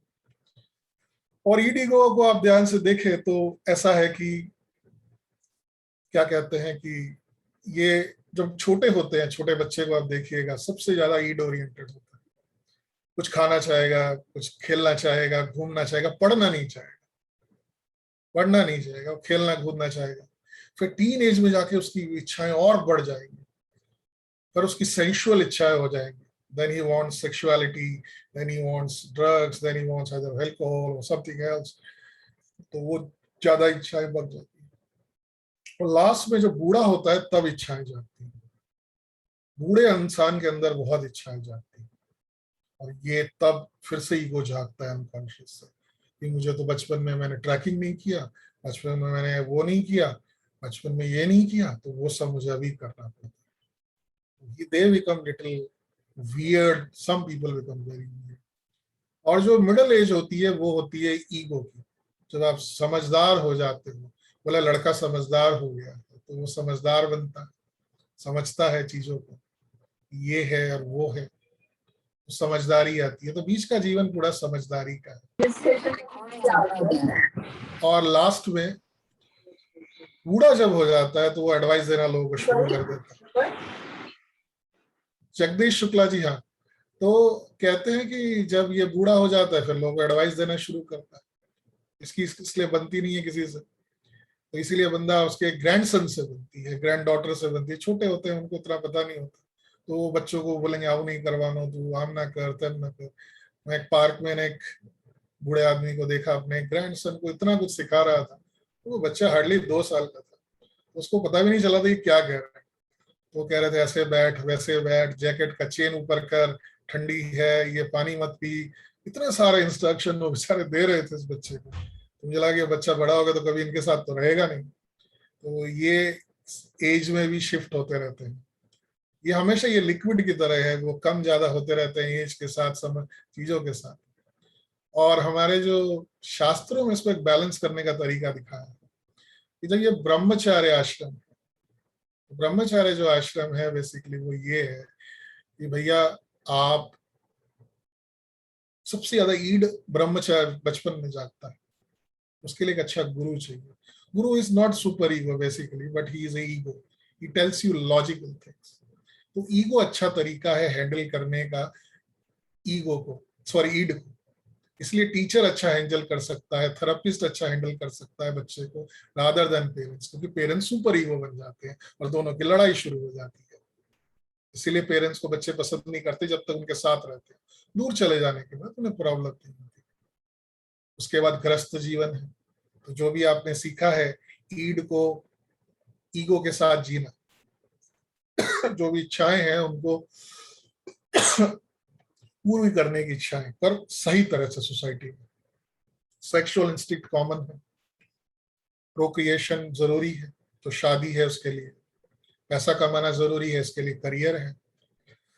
इस तरह से हमने सिस्टम बनाया है, फैमिली बनाई है, लोगों को हेल्प करना जरूरी है तो फैमिली के मेंबर्स को हेल्प कर दे। तो ग्रस्त जीवन इस तरह से बैलेंस करने का बना। और ये सब भी हो गया, फिर अब क्या करें? तो तीसरा आता है कि भाई आप क्या कहते हैं, तीसरा जब पार्ट जीवन में आता है वो ये है कि आप वनप्रस्थ में चले जाएं, आइसोलेशन में चले जाएं, आप सोचे कि मैंने जीवन में क्या किया। तो ईड से बचें, ईगो को इस्तेमाल करके, या सुपर ईगो, तब सुपर ईगो भी रहता है कि आप कुछ डू और डोंट्स बनाते हो कि जीवन में ये जरूरी है, पर ये डू और डोंट्स अच्छे हैं, ये मतलब आपके एक्सपीरियंशियल है, तो आप एक मेंटर जैसे बन जाते हो, आप एक अच्छे टीचर बन जाते हो, आप मोहग्रस्त नहीं होते। और तीसरी जो चौथी स्थिति है वो बहुत उच्च कोटि की स्थिति है, सन्यास कहते हैं। आप तीनों से मुक्त होने की कोशिश करते हो। मतलब सन्यासी वही हो सकता है जो इन तीनों फोर्सेस को समझ चुका हो, ईड, ईगो, सुपर ईगो। बहुत सारे लोग इस बात को नहीं समझते, सन्यास ले लेते हैं। सन्यास का मतलब आप सन्यासी लेने से आप सन्यास नहीं बनोगे, क्योंकि ये तीन इच्छाएं जागती रहेंगी। इसलिए बहुत सारे सन्यासी हैं, बहुत सारे गुरु हैं जेल में आज हैं, पैसा इकट्ठा करने में लगे हुए हैं, आश्रम बनाने में लगे हैं, मंदिर बनाने में लगे हुए हैं। ये तो विपरीत है, क्योंकि ईड अंदर से जागा हुआ है। तो ईड कोटिंग चढ़ा देता है कि मैं भगवान के नाम पे मंदिर बना रहा हूँ, मैं उसके नाम पे पैसा इकट्ठा कर रहा हूँ, मैं तो वीडियो इसलिए बनाता हूँ। एक कुछ गुरुस पॉपुलर रोज अपने इंटरनेट पे वीडियो डालेंगे कि मैं साइकिल चला रहा हूँ, मैं वीडियोग्राफी कर रहा हूँ, मैं कुकिंग कर रहा हूँ, सब वीडियो से गुरु के बना रहे हैं। और गुरु भी बड़े खुश हैं कि मैं इंटरनेट का सबसे फेमस गुरु हूँ। ज्ञानी है मैं मानता हूँ, पर वो ईड है जो इच्छा, वो फेमस होने की इच्छा होती है। तो इस चंगुल में वो फंस जाते हैं, उनको पता नहीं चलता, वो सन्यासी नहीं है। सन्यासी तो बहुत अलग होता है, जो इन तीनों को त्याग करने वाला, जो इन तीनों के फोर्सेस से मुक्त हो जाने वाला, वो सन्यासी बन सकता है। सन्यास is renunciation of all this. Simple definition ये है वैराग्य। वैराग्य मतलब एब्सेंस ऑफ डिजायर, मतलब ईड से मुक्त हो गए तो ही आप इधर एंटर कर सकते हो। चाहे तो लोग सन्यास लेते हैं, ईड के साथ लेते हैं, सुपर ईगो के साथ लेते हैं। और सबसे इंपॉर्टेंट जो स्लाइड है वो ये है, इसमें आपने टॉनी रॉबिन्स का नाम सुना होगा। टॉनी रॉबिन्स एक अच्छी बात कहता है, the secret of success is learning how to use your pain and pleasure, how to use your pain and pleasure instead of pleasure and pain using. एक बार हम लोग, आपने एक चीज देखी होगी कि हम करते सोचते कुछ है, करते नहीं। हमें लगता है कि मुझे जॉगिंग पे जाना है, सोचना बड़ा आसान है बट जाना बड़ा डिफिकल्ट है। सुबह उठेगा तो क्योंकि प्लेजर चाहिए, मुझे पेन नहीं चाहिए, तो सुबह उठना तो पेन है। बच्चा आईआईटी आश्रम में ज्वाइन हो जाता है, बोला मैं आईआईटी करूंगा, 2 महीने के बाद बोलता है मुझे नहीं करना, क्योंकि पेन ज्यादा है। हर आदमी सोचता है कि मैं स्टार्टअप करूंगा, बड़ी अच्छा बिजनेस करूंगा, बहुत पैसे कमाऊंगा, थोड़े दिन के बाद बोलता नहीं मैं नौकरी करूंगा। शादी से पहले लगता है कि बड़ा प्लेजर आएगा, शादी करूंगा मौज मौज, शादी का चलता है तो पेन ही पेन, और फिर वो बड़ा परेशान हो जाता है। तो टोनी रॉबिन्स सही कहता है कि यदि आप कंट्रोल करना चाहते हो तो पहले पेन को एक्सेप्ट करो, क्योंकि ब्रेन आपसे ऑपोजिट काम करता है। ब्रेन हमेशा ऑपोजिट काम करता है। ब्रेन हमेशा प्लेजर को सिलेक्ट करता है। किसी भी बर्थडे पार्टी में जाएगा बच्चा, पहले देखेगा खाना और केक कहाँ है। शादी में भी जाएगा, पहले देखेगा कि भाई खाने में क्या है। हमेशा देखना आप, फूड की तरफ हमारा बहुत रुझान है। कल मैं मेरी एक सेशन चल रहा था न्यू जर्सी में, उस लड़की ने मुझे पूछा, मैंने पूछा उसको कि what are the 3 goals of American. उसने पूछा आई डोंट नो। मैंने कहा 3 goals of id, they want vacation, weekend is their favourite pleasure, they want to go around and see the world. Well, yes, that is second pleasure. Third is eating variety of food. 3 इनके pleasures, घूमना फिरना, छुट्टी मारना और खाना खाना। वो obviously हमारे इंडिया में भी है। तो ब्रेन का मैकेनिज्म ही प्लेजर ओरिएंटेड, इसीलिए तो टीवी चैनल चलते हैं, इतने सारे सीरियल्स चले जा रहे हैं, बॉलीवुड हॉलीवुड चला जा रहा है, $1 बिलियन इंडस्ट्री है, पॉर्न इंडस्ट्री है, gambling industry, everything with pleasure. कोई भी प्लेजर का बिजनेस करोगे $1 बिलियन में जाएगा जाएगा जाएगा, क्योंकि ब्रेन ऐसा सोचता है, पेन नहीं लेना चाहता। तो ये हमारे जीवन की दुविधा। हम पहले पेन को यदि चुनना सीख जाए, आपके जीवन परिवर्तित हो जाएगा। किसी का भी, हमने बच्चों को एक बात सिखा दी कि ब्रेन में पेन और प्लेजर का बटन होता है, और ब्रेन हमेशा खुद अंदर से प्लेजर का बटन दबाता है, पेन का बटन नहीं दबाना चाहता। तो हम यदि दबाना सीख जाएं तो हमारी आधी समस्या जीवन की दूर हो जाएगी। क्विक मनी, क्विक सक्सेस, ये सारे इसी की उलझन है। इतना फेमस होने के बाद भी लोग डी फेमस हो जाते हैं, ये प्लेजर सीकिंग की वजह से। रोक नहीं पाते, डोपामिन को रोक नहीं पाते, द मॉलिक्यूल ऑफ मोर इतना पावरफुल है कि वो ब्रेन छोड़ता नहीं है। वो टीन एज में ये बहुत ज्यादा एक्टिव होता है, इसलिए सारे डिसीजन प्लेजर की तरफ है, पेन की तरफ है। तो कबीर जी एक अच्छी बात कहते हैं कि मन जाने सब बात, हमारा मन सब अच्छी बुरी सारी बातें जानता है, जानत ही अवगुण करे फिर भी अवगुणों में फंस जाता है, काहे की कुशलात कर कर दीपक कुएं पड़े। मतलब आप, आपके पास दिया है, आप रास्ते को जानते हो तो भी आप कुएं में गिर जाते हो। तो किस तरह के चतुर आदमी। मन जाने सब बात, जानत ही अवगुण करे, काहे की कुशलात कर दीपक कुएं पड़े। तो आज हमारी व्यथा यही है। आज यू आर वेरी इंटेलिजेंट, हम लोग अपने को बहुत इंटेलिजेंट समझते हैं, तो फिर प्रॉब्लम में क्यों पड़ते हैं। रिसेंट जो राज कुंद्रा का केस है, जो बेचारा फंस गया है पोर्नोग्राफिक कंटेंट दिखाने में, तो यही है कि वही कहीं ना कहीं ईड को रोक नहीं पाए। इतने पैसे वाला, इतना चालाक स्मार्ट आदमी फंस गया, that will ruin his reputation, his wife's reputation, his family reputation, everybody over there. Asaram बापू इतना बड़ा एम्पायर खड़े करने के बाद इस लिविंग इन जेल, है ना। सो यही वो कहते हैं कि क्यों नहीं हो रहा है, क्योंकि अनकॉन्शियस को समझ नहीं पा रहा। तो सबसे बड़ा फ्रॉइड का जो कंट्रीब्यूशन ये रहा है कि ये जो अनकॉन्शियस है, यही जो सारी इच्छाओं को हम दबा के रखते हैं, और ये दबाएं इच्छाएं मरती नहीं है, ये यहाँ जिंदा रहती हैं, they tend to you know they get activated. और शास्त्र कहता है यही नेक्स्ट जन्म का कारण है, वर्कआउट नहीं करोगे देयर विल बी प्रॉब्लम। दूसरे 3 कोट उसके बड़े अच्छे हैं।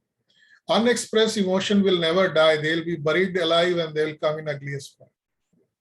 इसलिए कहते हैं इच्छाओं को दबाना नहीं चाहिए, उसको इच्छाओं को समझना चाहिए और उसका एक वेंटिलेशन निकालना चाहिए। क्रोध है तो क्रोध का एक वेंटिलेशन, नफरत का एक वेंटिलेशन होना चाहिए। दूसरी बात की, the only person whom you should compare yourself in past, वो कहता है कि सबका अनकॉन्शियस अलग है, इसीलिए आप कभी बिल गेट्स नहीं बन सकते, आप कभी दूसरा कोई आदमी नहीं बन सकते, या जेफ बेजोस नहीं बन सकते। वो आप हो, तो अपने आप को पास से कंपेयर करो, दूसरों से कंपेयर मत करो। भीष्म पितामह बड़े दुखी हैं, मरने की सैया पे बैठे हैं, बोलते हैं कि उसने कुछ, सबने पाप किया, मैंने तो कुछ भी पाप नहीं किया, तो भी मेरी ये दशा। तो कृष्ण भगवान कहते हैं don't compare yourself with others, compare yourself with your past. तो वो पूर्व जन्म में ले जाते हैं और दिखाते हैं कि वो किसी पेड़ या किसी पौधे को पिन चुबा रहे थे और बड़ा आनंद आ रहा था। बोले यही कर्म फल 25 जन्म के बाद तुझे यहाँ ले आता है, तो ये दैवी इच्छाएं तुझे परेशान कर रही।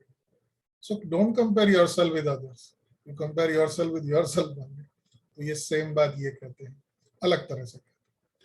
एना फ्रॉइड उनकी बेटी है, बहुत अच्छी थी, बच्चों के साथ काम करती थी, तो उन्हें बहुत अच्छी बात कही।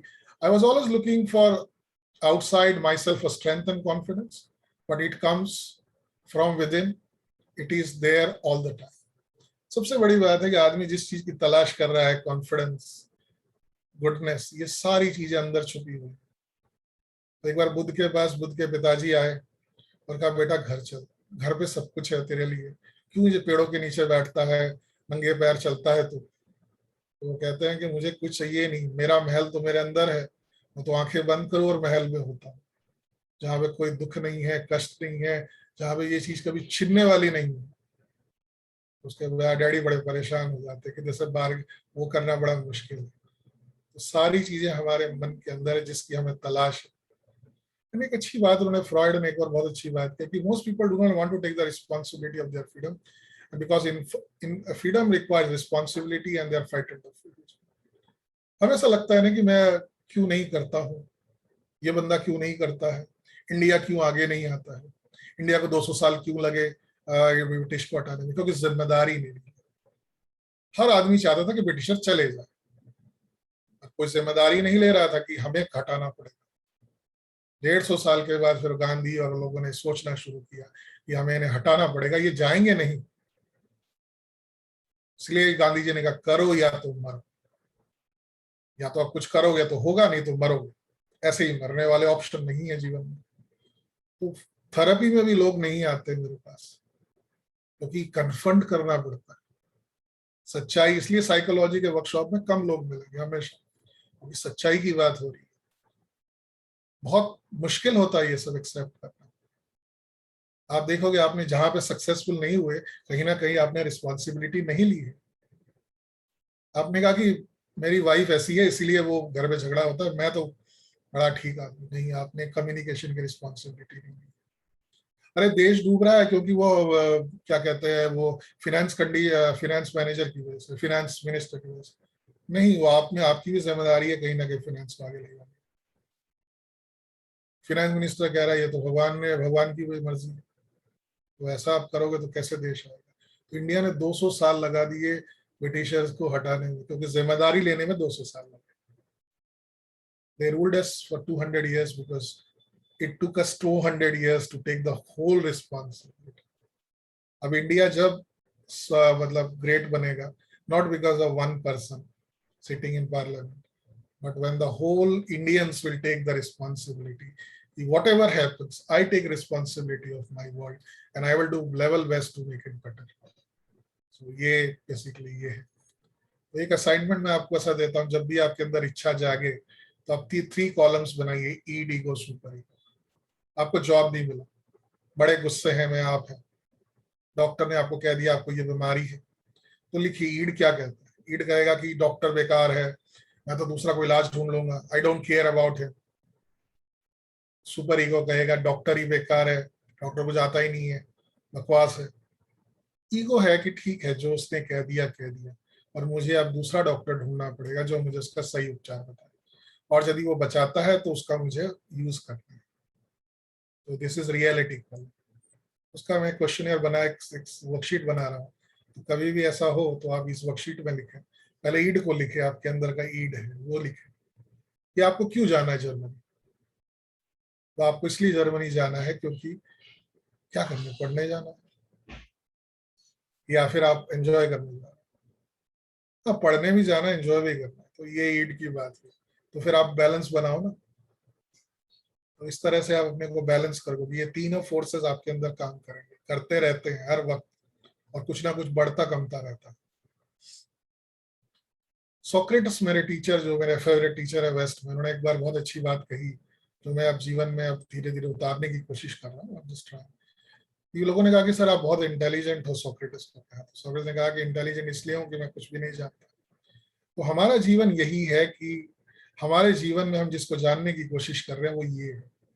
इतना जानते हैं, बीएड कर लिया, एमएड कर लिया, बीटेक कर लिया, पीएचडी कर लिया, तो इतना जान लिया, और इतना जानना बाकी है। और हमारे शास्त्र कहते हैं ये तो विद्या है। Vidya is known knowledge, visible knowledge, 5 sensory knowledge. पर बहुत बड़ी एक दुनिया है जो आप बहुत नहीं जानते, और इस नॉलेज को आप भी नहीं जानते। आप नहीं जानते कि आप नहीं जानते। तो साइकोलॉजी एंड शास्त्र एक ऐसी दुनिया है जो ये बताती है कि ये चीज आप नहीं जानते। इसीलिए वर्कशॉप का टाइटल यदि मैं ऐसा दूं, डेवलप योर सेल्फ एस्टीम और डेवलप योर कॉन्फिडेंस, डेवलप, तो लोग दौड़े दौड़े आएंगे, क्योंकि इसके बारे में उन्हें पता है कि कॉन्फिडेंस क्या चीज है और मुझे, मेरे पास नहीं है। और यदि आप सेल्फ अवेयरनेस की बात करूं, मेटाकॉग्निशन की बात करूं, ध्यान की बात करूं, तो बहुत कम लोग होंगे। वो इसलिए थे, पहले मैं सोचता था कि ऐसा क्यों होता है कि अच्छे नॉलेज में लोग कम क्यों होते हैं। इसीलिए होते हैं क्योंकि उन्हें पता ही नहीं होता कि ऐसा भी कुछ है। लोग इसकी तरह खींचे चले आते हैं जहां उन्हें पता है। तो जो चीज पता है उसको पीछे खींचे चले आते, जो चीज नहीं पता है उसके पीछे उन्हें पता ही नहीं है कि उन्हें नहीं पता।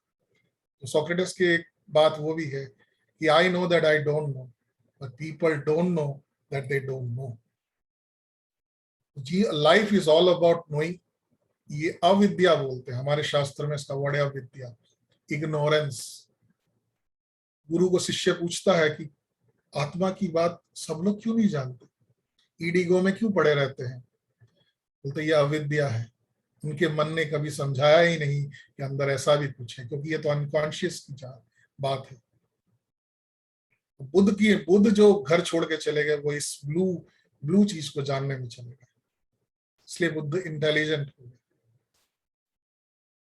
उसको जाने कैसे, ये जो ब्लू वाला पार्ट, इसको जाने कैसे, उसको जानने का तरीका है या तो साइकोथेरेपी जो फ्रॉइड ने बनाई, पर वो लिमिटेड है। उससे भी कहीं गुना ज्यादा है विपासना या माइंडफुलनेस। ओशो ने बड़ी अच्छी बात कही कि no meditation no life, so no meditation no life. यदि आप लाइफ को जानना चाहते हैं कि जिंदगी क्या है, मैं कौन हूँ, ये वेल एडजस्टेड बनना चाहते हैं, तो सबसे इंपॉर्टेंट चीज है ध्यान। ध्यान क्योंकि आपको इस ब्लू सर्कल की तरफ ले जाएगा, और वो बहुत बड़ा है, 90% से ज्यादा होगा। आप अपने बारे में नहीं जानते। यदि मैं कहता हूं मैं साइकोलॉजिस्ट हूं, वो बाहर वाली बात कर रहा हूं। मैं साइकोलॉजिस्ट नहीं हूं, मैं ये शरीर भी नहीं हूं, मन भी नहीं हूं, पर अंदर जो है वो मैं हूं। और मैं बाहर चिपक जाता हूं, कहता हूं मैं साइकोलॉजिस्ट हूं। साइकोलॉजिस्ट तो ये रेड वाला पार्ट हुआ। तो जब हम कहते हैं कि मैं इंडस्ट्रियलिस्ट हूं, साइकोलॉजी, आप रेड की बात कर रहे हैं, ब्लू तो पूरा रह गया छूटा। इसको सेल्फ अवेयरनेस कहते हैं, सेल्फ नॉलेज कहते हैं। इतनी बड़ी बात को छोड़ के आप इतनी सी बात कहते हो, मैं डॉक्टर हूं। इतनी छोटी सी बात को कहते हैं आप डॉक्टर हो, आप तो इतने बड़े हो, पर जानोगे कैसे, क्योंकि मन ने कभी बताया नहीं। और जब ध्यान करोगे तो एक बात समझ आएगी। ये स्लाइड मुझे बहुत अच्छा लगा। If you take care of your mind, you take care of your whole world. यदि आपने शांति पाई तो कितने लोगों को शांत कर। किसी अरविंदो अरविंदो एक स्वामी अरविंदो ने एक बात कही है कि दुनिया की 5 बड़ी घटना, उसमें से एक घटना महाभारत की थी, जहां पे कृष्ण ने गीता कही थी। गीता की वजह से इंडिया में बहुत सारा इंटेलेक्चुअल डेवलपमेंट हुआ, स्पिरिचुअल डेवलपमेंट। जीसस का क्रॉस पे चढ़ जाना, जीसस खुद तो चढ़े पर उन्हें कितने लोगों की जिंदगियां बनाई, कितने लड़ाइयां उन्होंने रोकी होंगी, कितने लोगों की चैरिटी हुई होगी, कितने भूखे लोगों को क्रिश्चियन, भले भले वो क्रिश्चियन बनाया होगा, पर कितने लोगों को उनको जीवन मिला है। मदर टेरेसा जैसे कितने लोग इंस्पायर हुए हैं जीसस से। एक जीवन इतनी जिंदगियां बदल रहा है 2500 2000 सालों से। बुद्ध ने कितना कुछ दिया है, बुद्ध ने एक जीवन बदला और पूरी दुनिया बदल दी। 2500 साल से लोग उसके पास इन्फ्लुएंस था। कितनी लड़ाइयां रुकी, कितने लोग बुद्ध में चले गए, जहां पर जैसे अशोका ने लड़ना बंद कर दिया। कितने बड़े बड़े राजाओं ने सब कुछ छोड़ दिया जस्ट बिकॉज ऑफ बुद्धा। तो कितनी जिंदगियां बची हैं। तो एक इंसान ने कितना बड़ा इम्पैक्ट क्रिएट कर दिया but just by this. If you take care of your mind, you take care of the world.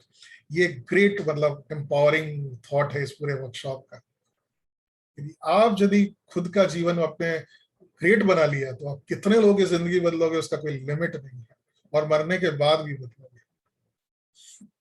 Kabir ji कहते हैं, तन को जोगी सब करे, मन को बिरला कोई। मतलब मन को साधने की बात, मन को डेकोरेट करने की, शरीर को वो करने की बात सब करते हैं, मन की बात कोई नहीं करता। मन मतलब अनकॉन्शियस माइंड, कॉन्शियस माइंड। जब सिद्ध सहज पाए, कोई भी सिद्धि सहज पाए, जे मन जोगी पाए। उसने मन को जीत लिया, वो हर चीज काम कर सकता है वर्ल्ड में। इसीलिए बुद्ध ने पूरी दुनिया जीती। बुद्ध अपने फादर को नहीं जीत पाए, किंगडम नहीं जीतना चाहते थे, पर उन्होंने सब कुछ जीता। तो सब सिद्धि सहज पाए, जे मन जोगी हो। जो मन का योग करे, मन को साधे। और दुनिया तो है शरीर को साधती है, कोई शरीर दिखता है और मन दिखता नहीं है, अनकॉन्शियस माइंड बोल रहा। दैट इज अवर व्यथा। दूसरा उन्होंने बहुत अच्छी बात कही जो मैं कहूंगा, रात गवाई सोने में, nights were wasted sleeping, day दिवस गवाया खाए, मतलब खाते खाते एंजॉयमेंट में। That is what is id actually. वो ईड की बात कर रहे हैं। वो कह रहे हैं रात गवाया सोने में, क्योंकि रात सोना बड़ा अच्छा लगता है ईड को। दिवस गवाया खाने में, मतलब खाने और आनंद और उसमें। हीरे जन्म अनमोल था, हीरे, you are born a priceless gem, कोड़ी बदले जिए। मतलब अपना जीवन व्यथा में, मतलब कोड़ी कोड़ी मतलब छोटे छोटे वो कोड़ियां होती थी, लोग खेलते थे पहले जमाने में। मतलब आपने मिट्टी के ताव में अपनी जिंदगी बर्बाद कर दी। तो ये पूरा एसेंस, ये जो पूरा उनकी बात है, पूरे एसेंस ऑफ शास्त्रा से।